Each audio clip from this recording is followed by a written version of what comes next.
Ayan guys, no, dahil tag-init na naman, ayan, gagawa tayo ng panghimagas natin na ice cream.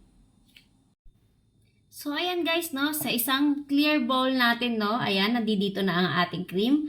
At syempre, i-whisk na natin ito hanggang sa mag-double yung kanyang volume para sa ating ice cream na cookies and cream ang ating gagawing flavor.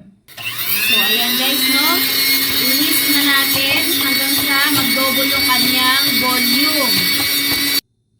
At so ayan guys, no, nag-double na yung kanyang volume, no. So mag-add na tayo ng ating condense. Yung tama lang, ang pag-add ninyo depende sa kagustuhan yung tamis, no.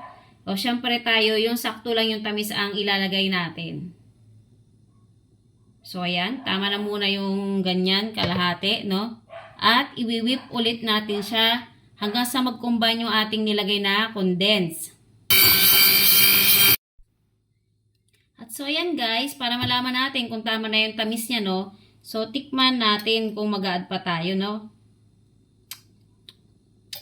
So magdagdag pa tayo guys. Sa akin sakto na yung tamis, syempre pag lumamig na siya, baka kulang na.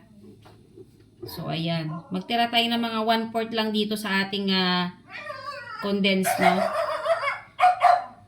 So ayan, lagpas 1/4 na yung ating nailagay ulit, no.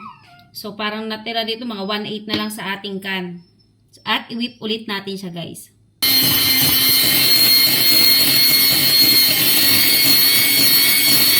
At so, ayan nga guys, no. Okay na yung ating whipped cream. Ayan, no. Ayan, okay na siya. Yung lasa niya, tama-tama na rin, no. Sa isang condense, as in kunti na lang, 1/8 na natin, natira natin na condensed, no? At syempre, lagay na natin yung ating cookies and cream. Yan. Yan, tigas siya. Lagyan natin ano. Yan. Mekos lang natin yan dito, guys. So, ayan. Yan, i-fold lang natin ng ganyan, guys. Sarap nito, guys. Lahat ng flavor halos pwede mong gawin, no? Pwede ang, yan, plain lang. Vanilla lang siya. At pwede naman yung chocolate, strawberry, lahat pwede mong gawin guys.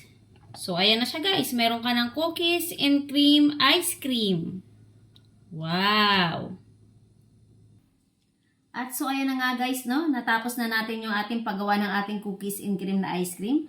At ayan na, at tayo ay mag-a-assemble na dito sa ating lagayan.